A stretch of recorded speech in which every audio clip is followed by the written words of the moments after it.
Growing up in rural areas, out in the woods, I can tell you, I've heard some absolutely creepy things coming from the woods. Sometimes it's a faint scratching sound. Other times it sounds like whispering. But more often than not, I can see silhouettes of shadows and glowing red eyes. Maybe it's just animals, or maybe it's something else entirely. Welcome back to the swamp, my friends. It's good to see you back for another episode. This is the second longest running series on this channel, the Cryptid Encounter series. These stories, as always, are sent in by viewers just like you. And if you have a story that you would like to share in a future episode, whether it be with a cryptid or something else you can't explain, be sure to submit your story at swampdweller.net or the email you can find in the description down below. Joining me today is my friend, Celestial Noor. He runs a YouTube channel that covers stories primarily about stalkers and other creeps of the night. If you enjoy his voice after hearing the stories he read with me today, be sure to check out his channel. You can find the link to do so in the description down below. Now, without further hesitation, let's get into these allegedly true, creepy cryptid encounters sent in by viewers just like you.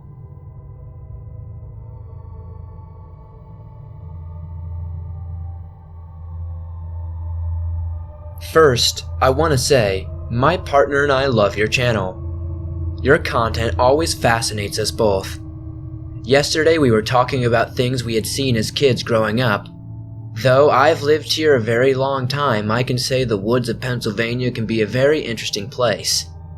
My story, however, takes place in upstate New York when I was about 12 or 13 years old. I can't remember exactly how old I was, but I remembered what happened at the time. I was very antisocial and reclusive outside of school, so I never really went out or did anything. Mostly because other kids were cruel toward me and very unfair. I was bullied a lot, but I digress. My mother had sent me with some family friends of hers on a trip. It was to their grandparents' hunting cabin, which inside the living room where I stayed was decked out with all sorts of hunting trophies. Most notably, a huge moose head mount. Things like that intrigued me, and they still do to this very day. Now, I have my own collection of sorts, just skills and crystals and things like that. The idea of death never really bothered me, as it, usually would bother everyone else, which I always knew was odd. When I was younger, even after seeing how many dozens of zombie movies, you'd think I would have conceptualized a fear for the undead. Well, I hadn't. Not until this happened anyway.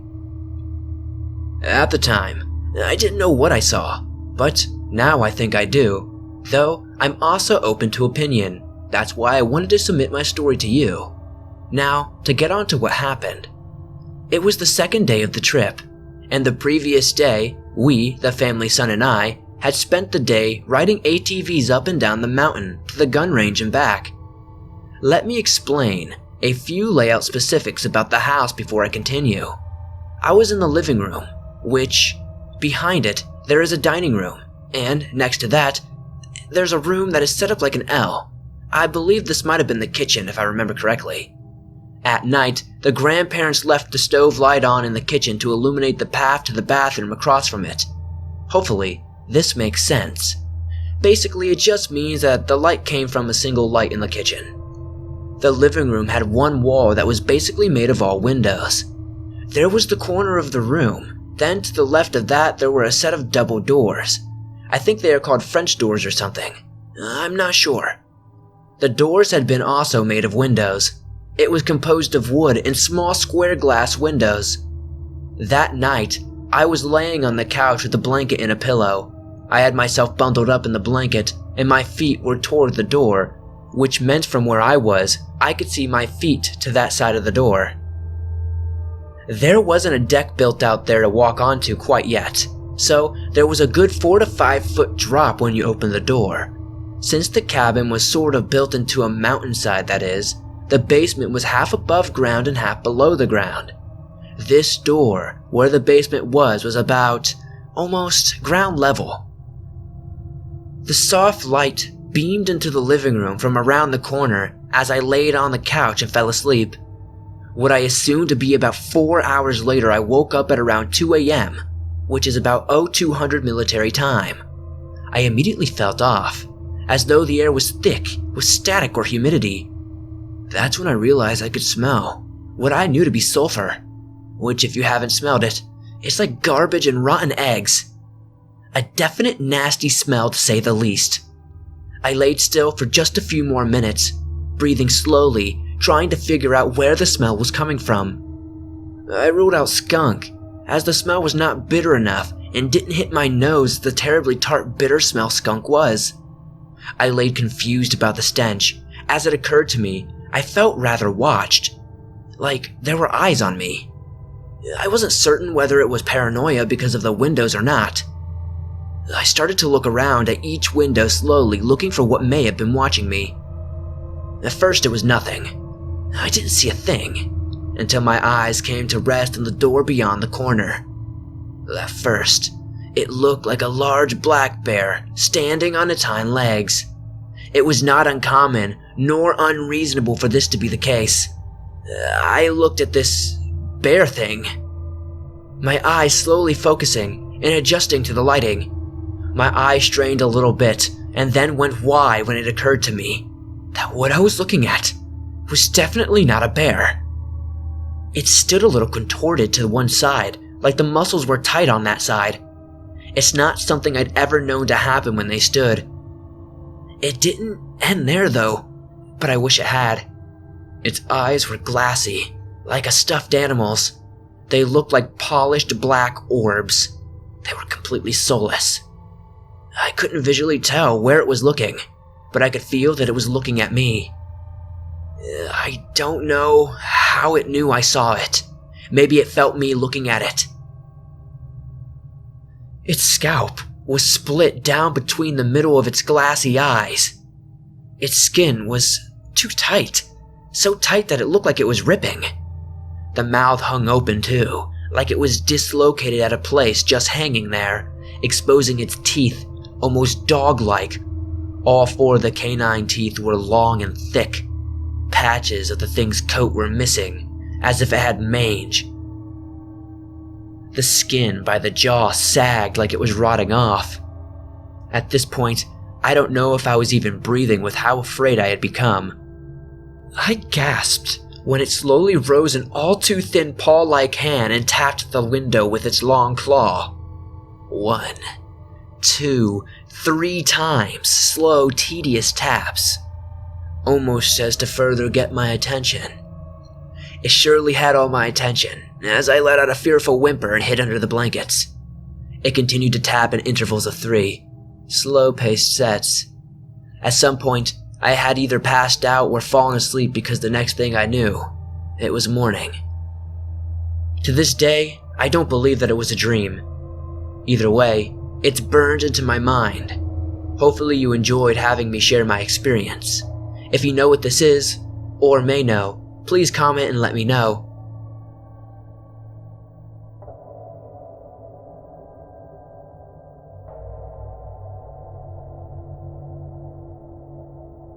I should say that I'm British, but this story happened in Kalimantan, which is the Indonesian part of the island of Borneo. I was there doing a recce for a television show for British TV, which means basically you make the show without cameras to make sure it could be made before shipping out to large expensive film crews and equipment. Kalimantan is not easy to get to, and you have to take a couple of connections before getting on one of the airports, Balikpapan on the east coast. I was traveling with my friend, who was another seasoned traveler, and we arrived. Stayed overnight in the fairly squalid town, and worst hotel in which I'd ever stayed, before hiring a guy with a truck to take us up the east coast to the next big town, Samarinda. From here, we hired a boat to take us up the river, where we would be doing our recce for the wildlife doc that we planned to make. 5 hours up, we reached a little settlement on the bank of the river, and we disembarked. Dense jungle with a little clearing of what they call a longhouse, where the villagers all live, sleep, cook, and eat. The locals were not unfriendly, but did not really engage with us. Our local contact told us to dump our stuff in the Longhouse so we could look in the forest for what we were there to see. I'm leaving what we were looking for out of the story, as I think it would identify me and the show we made. A hot, sweating 5-hour trek in the jungle, and we had found somewhat of what we were looking to film. We returned to the Longhouse, where we met the head of the village. Our contact interpreted for us, and we discovered that one of the village women was due to give birth, so we could not stay in the Longhouse as non-indigenous people. He was apologetic, but gave us 2 hammocks that he said we could hang in the forest. I suggested that we return to a small, quiet creek that we had passed earlier and set up camp.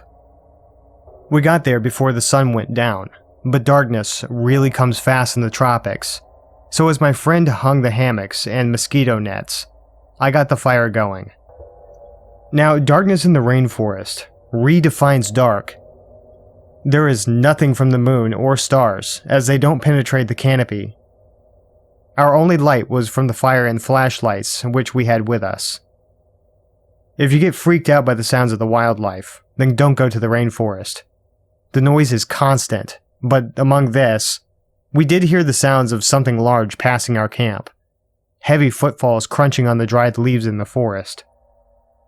The only large animals in this part of Borneo are the clouded leopard, and not really dangerous, the bearded pig. Big but not that likely to attack. And the sun bear, not really a problem.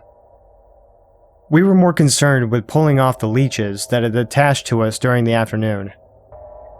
Although the sounds of football did continue for a while, a short production meeting and a small glass of bourbon each, we called it a night and went to our hammocks. In Southeast Asia, you hang your boots from the hammock rope to make sure centipedes and scorpions do not take up residence. I had done this and hung my parang, which is like a machete, from the stump of a tree, got my liner, and fell asleep quickly. At around 2:30 a.m., I awoke with every sense immediately on alert. I listened as I could see absolutely nothing, but I could not hear a thing. Laying still, I became aware of a heavy breathing sound not 3 or 4 meters from my hammock to the right. I put this down to my friend snoring. But then, when I got my bearings, I realized it was coming from the wrong direction, as he was to my left in the camp. Staying utterly silent, I listened as whatever it was started to move as I heard the crunch of leaves under its feet. Not approaching, but walking around our camp. It could have been one of the village coming to steal stuff, but that was very unlikely, as to disrespect guests is a heinous crime. The footsteps walked slowly around the camp, and I realized this was someone or something on 2 legs. Not the forced sounds of rhythmic and slow, so the pig, leopard, and bear were out. The footsteps walk in between the 2 hammocks, and then the moment that utterly freaked me out, something grabbed the rope of my hammock, almost as if it was pulling itself past, and I heard the footsteps disappear off into the forest as my hammock swung slightly from the pull. Let's say I did not sleep anymore that night. We packed up in the morning with my companion asking me what was wrong, as I had been quiet that morning. Returning to the Longhouse, we met our fixer, and I took him to one side telling him what had happened, and asked if anyone had left the Longhouse last night. He said no, absolutely not. He was playing it cool, but I heard him talk to the head man, and heard the same words in Bahasa, said again and again, Orang pendek, Orang pendek. That night, even though the local woman had not given birth yet, we were invited into the Longhouse to sleep. Orang pendek, I found out years later, is a name given to a bipedal humanoid that is reputed to live deep in the jungles of Borneo and Sumatra. A jungle Sasquatch, if you like. Hands down, the most terrifying moment of my life. Still, we did make the show.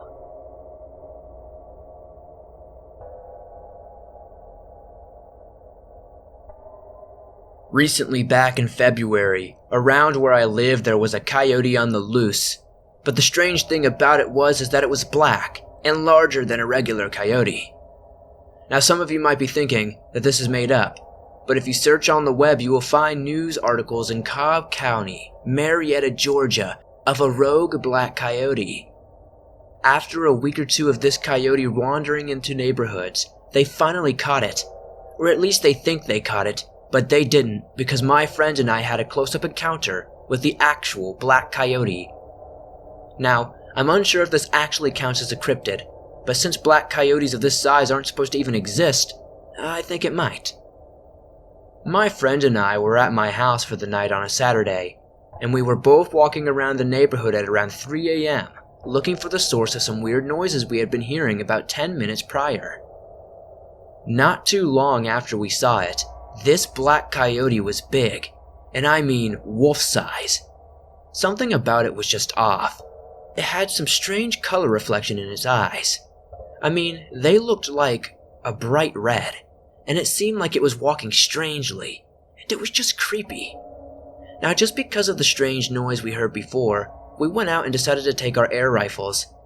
These things use pellets, not circle metal BBs for a BB gun, so they can kill small animals if you know where to hit them, and that includes probably a fox and a coyote, if you get it in the right spot, that is. Now, I had bought these rifles originally because a few years ago a rabid coyote had been going around being aggressive, so I got the rifles to hopefully track it down and kill it since I've been hunting and am pretty good at it. Now, I actually did end up killing it, and I learned where to hit them, so it would be like, only a couple of shots. But, back to the encounter. My friend and I were both extremely creeped out, and we were frozen for a good solid 30 seconds just staring at this coyote as it stared at us, until I finally got myself back into what I needed to do and raised my rifle. My friend did the same, and I whispered, "I got the left eye, you got the right." And I counted down as the coyote was still looking at us. It just stood there, and once I got past 1, my friend and I shot it in unison.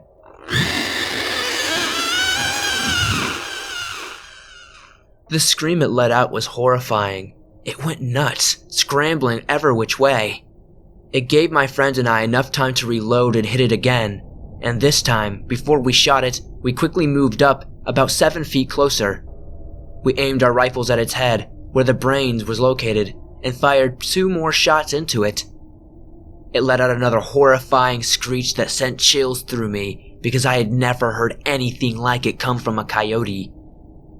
But before my friend and I could hit it for a 3rd time, it finally stopped scrambling all over the place and took off like a bat out of hell. I mean, it was way faster than any animal that's injured should be able to go, let alone a healthy coyote. My friend and I are still confused, but we believe we saw a skinwalker. If anyone can shed any light onto what we saw and why skinwalkers would be in Georgia in the first place, I would be all ears. I'm still not sure what we saw, but I'm definitely gonna be one to believe in the paranormal from now on. What scares me is that if this is a skinwalker, what could it possibly want to do with me?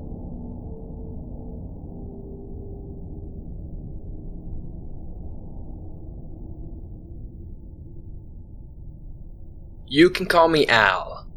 I was a park ranger wildlife officer in a mountain state. I don't want to give out too much info due to high tourists and coworkers I still talk to. The area I worked in had campsites and cabins.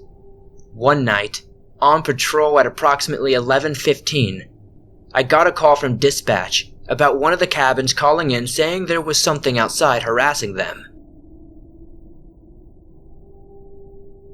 There were not too many people in the area, and it was mid-spring, still snow on the ground in some parts. Anyway, I arrived on site a few minutes later. The cabins, you have to walk up a dirt path for about 25 or 30 yards from where you park your vehicle. Surrounding the trail and cabin is a forest. As I walk up the path, I had a very strange feeling of being watched, and my anxiety was going up by the moment. I arrived at the small cabin to see the fire was still smoldering in the pit, and lanterns and flashlights were moving around inside. I walked up to the steps and knocked on the door as I identified myself. The door slowly opened up, and a lady that appeared to be in her late 30s answered.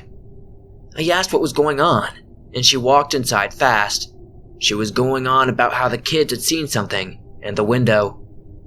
I came inside and noticed another lady around the same age and a few children ranging from the ages of 5 to 9 years old there. All had the look of sheer terror. The younger kids were crying and both mothers were on full mommy alert. For those of you who do not know what it is like to look and attitude of "I'll kill you" or whatever's trying to get my kids, it's kind of scary. She told me herself and friend's husband were up north on a hiking trail to fish in a lake and camp, so they stayed at this cabin with the younger kids. When the kids were playing a game on the floor and the mothers were talking about random things, they heard the kids screaming and crying. She didn't know what was so wrong. The kids were giving out a sound of horror. Both women ran to the children to see what happened when one of the other kids said that there was a big dark man who was looking at them through the window and even tapped on it. She pointed to the area and I walked up to it, and the oldest son told me it was up there and pointed to the top right corner. I took down the description from both the mothers and children. I went outside to check the area, and as I walked around I had my .40 caliber in my hand ready to go, because honestly, I was a bit freaked out, and still had the feeling of being watched. I yelled out, "Park law enforcement officer, who's out there?" As I shined my flashlight around, I went up to the window to see if there were any tracks or anything like that I could follow. The window was probably 8 feet or more off the ground. I saw no tracks or scuff marks in the dirt. I walked about 10 yards into the woods looking for anything out of the ordinary. The only thing that was noticeable was this uneasy feeling. I went back and informed the family I saw some game tracks and played it cool, as, I didn't want to freak anybody out. I told them it was most likely a black bear and give my wildlife lecture on bears and people in spring, etc. I know the mother saw right through me, but it calmed the kids down a little bit. I went out to the porch with one of the ladies who asked if I had any idea what it was. I told her that I was honestly stumped. I told her I would be in the area until my shift ends, and I'll pass it on to the other officers to call us back if there was any other incidents. I went back to my patrol car and sped walk almost a jog to get there. I called my dispatcher and other gate officers and informed them of what happened, saying I think it was a bear. I went to my personal truck where in the back seat in a locked box I kept a .45-70. I kept that with me throughout the rest of my shift. I have a degree in biology. I don't really believe in Bigfoot or Sasquatch. I spent most of my life in the outdoors. I've had my fair share of run-ins with bears, mountain lions, bobcats, coyotes, deer, elk, moose, just to name a few. I've dealt with aggressive bears on and off my job from Alaska to the lower 48. Nothing has ever given me that much fear, not even deployment to the Middle East when I was in the Army. I told my supervisor the whole story knowing I won't seem crazy or seem a little weird, because they believe in woodland creatures. He gave me this weird 2 cents though, and he believes it could have been a Sasquatch. Like I said, I don't really believe in any of that. I've never seen any evidence of it on my own. To this day though, I have no idea what it was or any explanation for it. Only thing I can say is always carry a weapon when you go out into the woods, because you never know what's actually watching you out there.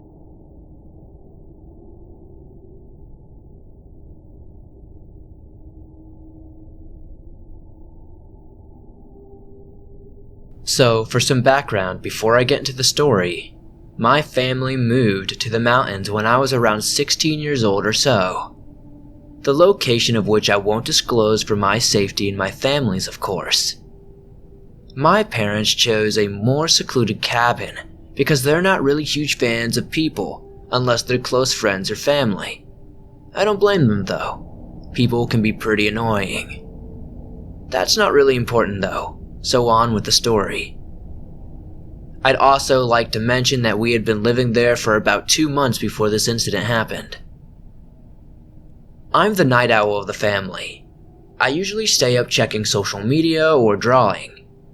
This one night, I was going through my regular routine of scrolling through my social media when I heard the footsteps on the ground outside of my window, along with suddenly feeling a deep pit of dread in my stomach. I'm a pretty fearless person in most cases, but in this case, I could call it stupidity or something because I decided to get up and look out my window, a decision I will forever regret. I get up and look out my window. At first, not seeing much. I can only smell a faint scent of something rotting. I figure I must have imagined it and start to walk back to my bed when I hear the footsteps again. I know I didn't imagine it because I heard them clear as day. I go and check my window again, this time seeing the dark outline of what looks to be a deer. Huh, it's a deer. Wow, so scary. I chuckle to myself while staring at the creature. My stomach drops when it suddenly stands up on its hind legs, a sickening sound of bones clicking emitting from it. I realize how tall it is, even from where it is about 10 meters away from me, and how mangled and unnatural its legs seem to look. I couldn't see when it was standing on all fours, but now I could see its flesh dangling from it, and the smell of rotting flesh was stronger, as if my window wasn't even there. It turns to me and lets out a horrific screech that makes me close my curtains. I stumble back, freaked the hell out. I stand and stare at my window for at least 20 minutes, trying to regain my composure as I'm shaking violently. I eventually get control of myself enough that I can actually think and move again. Still not fully believing what I saw, I slowly approach my window, pull back the curtains just enough for me to see out. I scan the area vigorously, from left to right, and I see nothing. It's like the creature was never there. I decided that I had enough social media for the night, and I laid down, not falling asleep for what felt like an eternity. Somehow eventually though I managed to fall asleep, but not for long as my alarm went off. I felt safe with the sun shining and my parents awake, so I decided to go out and check the spot where I saw this thing. I didn't see anything except the indents of hooves and hands where it stood. I could have sworn I heard a twig snap, but that was probably just my mind playing tricks on me, from how scared I was, and probably from the confusion I was feeling. But I still hauled my butt back inside, not really wanting to find out. I didn't have any more encounters with it, and I never told my parents about it because they'd probably just think I'm crazy and not believe me. All things considered, that's a pretty normal response to what I saw. I'm not really sure what I saw, but I don't really want to find out either.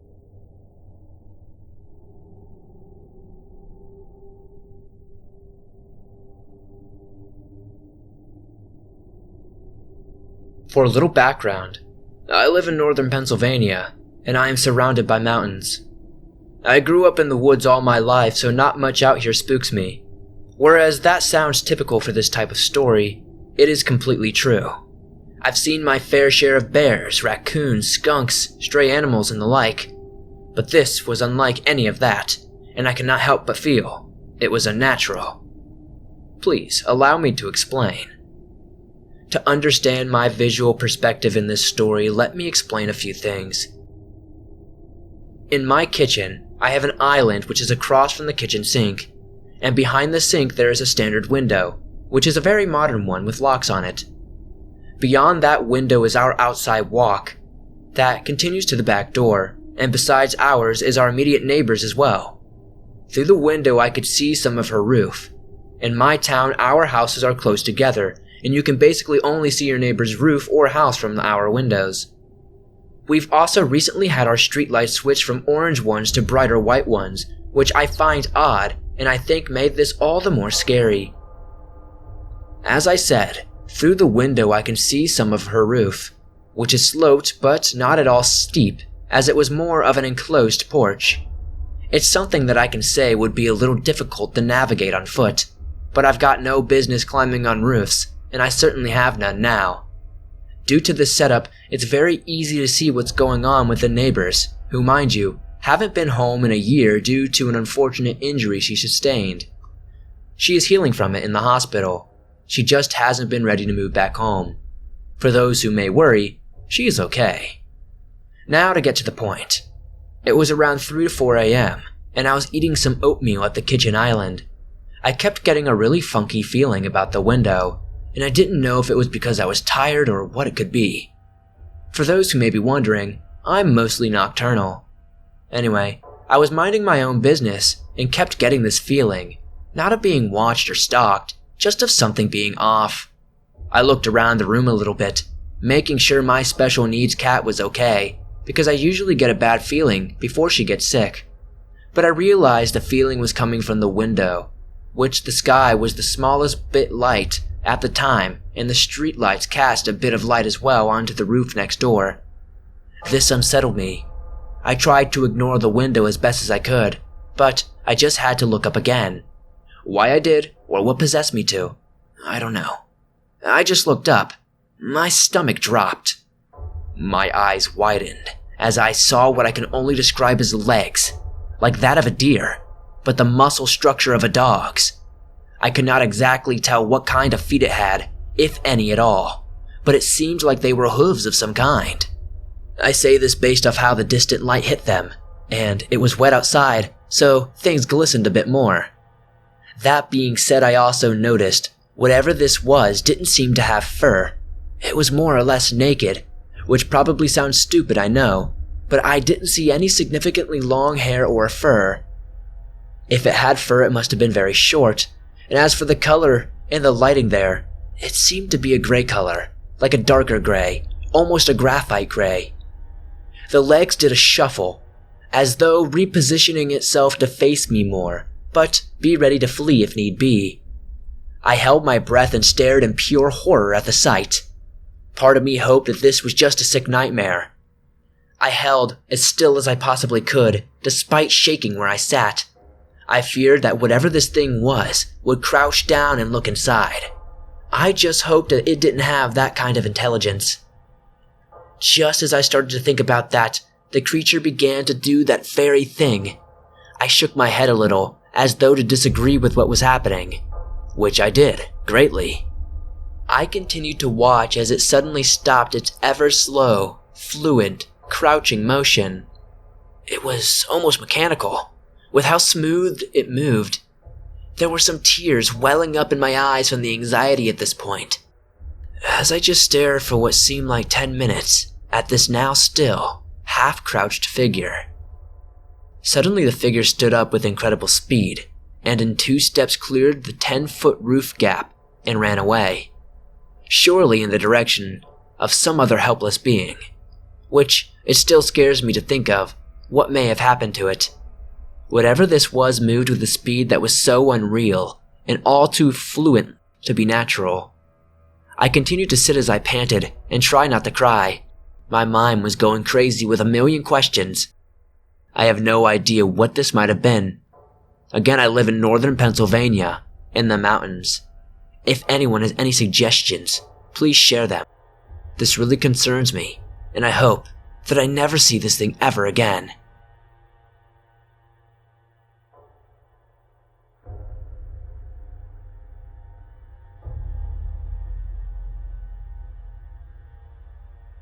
Wow, these were some pretty intense encounters. That last one, with the creature on the roof, with the deer legs that looked like a dog. That is some interesting stuff. I'd love to know which story was your favorite tonight in the comments down below. If you enjoyed these stories, please hit that like button, as it helps me out a ton. If you're new here, why not join the swamp and help us expand the waters? Be sure to subscribe and turn on notifications to never miss a new video. I upload them almost every single day, on all things natural and supernatural. If you enjoyed these encounters and would like to share your own on the show, be sure to submit yours at swampdweller.net or the email you can find in the description down below. I would love to share your story with everyone here in the swamp. It's stories like yours that helps keep this show going. Much love and appreciation to my friend Celestial Nor, who helped me read story number 2 today. I hope you enjoyed his reading, and if you did, please be sure to check out his channel. You can find the link to do so at the top of the description. Give him a subscribe and help him out. That would be great. Are you on the go and don't have YouTube Premium? Be sure to download your favorite Swamp Dweller scary stories on iTunes, Spotify, Stitcher Radio, and pretty much every other podcast platform you can find on the internet. Thank you guys, as always, for supporting the swamp. I'll see you guys soon with another creepy video.